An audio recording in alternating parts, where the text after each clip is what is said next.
Le gourou, le divin et l'avatar. Je n'ai eu que maintenant le temps de lire en entier les 3 lettres que vous m'avez envoyées.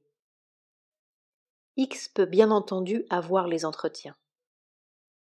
Quant à ce que demande votre autre ami, il lui est tout à fait possible de recevoir là où il est, sans venir ici, s'il a dans son cœur l'adoration de la mer et un intense appel. Pour la question de l'avatar, je ne crois pas qu'il soit utile de s'étendre sur le sujet. Il s'est constitué, surtout au Bengale, une forte tendance à regarder le gourou comme l'avatar. Pour chaque disciple, le gourou est le divin, mais dans un sens particulier. Car le gourou est censé vivre dans la conscience divine, avoir atteint l'union, et lorsqu'il donne aux disciples, c'est le divin qui donne. Et ce qu'il donne est la conscience du divin qui est en le gourou. Mais cela et la condition d'avatar sont 2 choses différentes. C'est surtout au Bengale oriental que récemment sont venus ceux que l'on a salués comme avatars. Ils avaient chacun l'idée d'un travail qu'il fallait faire pour le monde et le sens d'un pouvoir divin œuvrant par leur intermédiaire, ce qui montre qu'il y avait là une pression pour la manifestation et quelque chose venait dans chaque cas, car quelque chose du pouvoir divin vient toujours quand on l'appelle. Mais il ne semble pas qu'il y ait eu nulle part la descente complète. C'est cela qui a pu créer l'idée que l'avatar était né là. On a toujours dit de l'avènement qui doit se produire maintenant qu'il y en aurait beaucoup en qui il semblerait s'être produit, mais que le véritable avatar travaillerait derrière un voile, jusqu'à l'heure fixée. De ce qui est cité comme parole de votre gourou, je ne conclus pas qu'il prétendait être l'avatar. Il me semble qu'il affirmait être un pouvoir préparant le chemin pour l'œuvre de la divine mère, et même indiquait que tout ce qu'il projetait serait manifesté non seulement par ses propres disciples, mais par d'autres groupes, Sampradaya, évidemment composés de ceux qui ne l'avaient pas eu pour gourou, mais avaient eu quelque autre chef ou instructeur. Ce que confirment également les paroles selon lesquelles quelqu'un qui n'est pas de ses disciples pourrait être l'intermédiaire de son prakasha, c'est-à-dire serait l'intermédiaire pour continuer son travail et aider à la manifestation de la mer.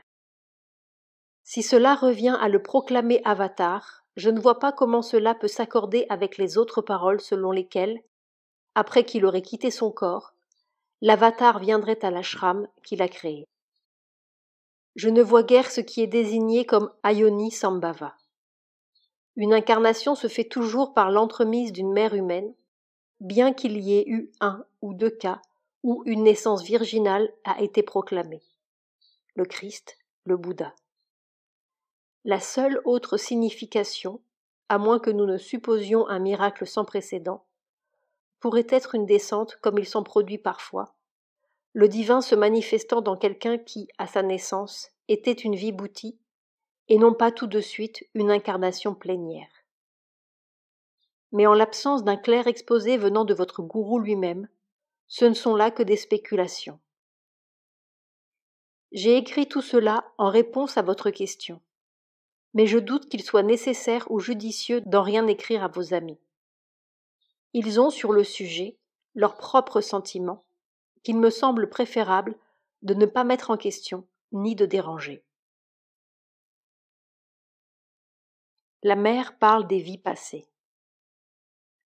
La mère ne parle aux gens de leur vie passée que lorsqu'elle voit avec précision quelques scènes ou quelques souvenirs de leur passé en concentration, mais cela se produit rarement aujourd'hui.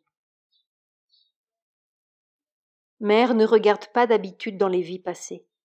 Elle regarde seulement lorsque, d'elle-même, les choses viennent du passé.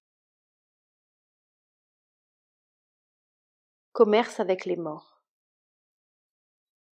Quand Mère a dit qu'il n'était pas bon d'essayer d'avoir commerce avec les morts, elle parlait d'un point de vue spirituel, qui d'habitude est ignoré des spirites, ou qu'ils n'envisagent pas. Aide aux âmes des défunts. Avez-vous reçu aucune indication que l'âme de mon frère voulait vraiment, à la fin, venir dans la lumière de la mère et du maître ? Mère ne peut rien dire de précis, car tant de gens qu'elle n'a pas connus physiquement viennent à elle, la nuit, pour passer de l'autre côté. Votre frère peut très bien avoir été l'un de ceux-là, et si l'on considère le récit de X, il y a peu de doute à avoir à ce sujet. Danger d'être faible dans sa sympathie. J'ai remarqué qu'une nature sensible incline très facilement à admettre les forces vitales des personnes qui en sont pleines, surtout lorsqu'une attitude de sympathie émotive est prise à leur égard par désir philanthropique de les aider dans leurs difficultés. C'est très intéressant, car cela concorde avec la constante insistance avec laquelle Mère souligne que d'éprouver de la sympathie ou n'importe quelle émotion du genre philanthropique faible pour ceux que possèdent des forces vitales est des plus dangereux, car cela peut attirer sur soi une attaque qui peut prendre n'importe quelle forme. Il faut faire ce qui doit être fait, mais s'abstenir de toute faiblesse semblable. Canaliser efficacement l'aide de la mère. On peut être un canal pour l'aide de la mère, mais l'idée d'aider soi-même les autres crée un obstacle. Et tant qu'elle est là, on ne peut être un canal vraiment efficace. Une expérience occulte de la mère. X a probablement fait allusion à une expérience où la mère, étant en Algérie, apparut à un cercle d'amis réunis à Paris, prit un crayon et écrivit quelques mots sur un papier. S'étant donné la satisfaction de voir que c'était possible, elle ne poursuivit pas plus avant. C'était à une époque où elle pratiquait l'occultisme avec Théon en Algérie. La matérialisation est possible, mais ne se fait pas facilement. Cela demande une concentration de force très rare et malaisée, ou bien un processus occulte avec des êtres du vital, par derrière, qui puissent matérialiser les objets, comme les pierres qui étaient quotidiennement jetées dans le guest-house lorsque nous y étions. Ni dans un cas ni dans l'autre, ce n'est un miracle. Mais suivre votre suggestion, en faire un phénomène courant et quotidien, ne serait guère praticable, et spirituellement, ce serait sans utilité, du fait que c'est non pas une force spirituelle qui donne le pouvoir, mais une force occulte, mentale, vitale. Cela transformerait le yoga en une démonstration d'occultisme au lieu qu'il soit un processus de changement spirituel. La mère a passé bien des années à aller dans les mondes occultes et à y apprendre tout ce qu'il y avait à y apprendre. Elle voit toujours des choses lorsqu'elle entre dans une transe. Vision de Narad par la mère. Je crains de ne pas savoir grand-chose de Narad. Mère l'a vu une fois qui se tenait entre le surmental et le supramental, là où ils se touchent, comme si c'était sa station la plus élevée. Mais il y a aussi son action sur les plans inférieurs. Seulement, je ne sais guère ce qu'il en est. Dans les récits pouraniques, l'amour pur et la bhakti, d'une part, et de l'autre un plaisir à semer la zizanie chez les êtres humains, semblent ses caractéristiques dominantes. La mère allant sur les autres planètes. Je me suis demandé si la mère avait pu établir une relation directe avec Mars ou n'importe quelle planète éloignée qui soit probablement habitable et inhabitée.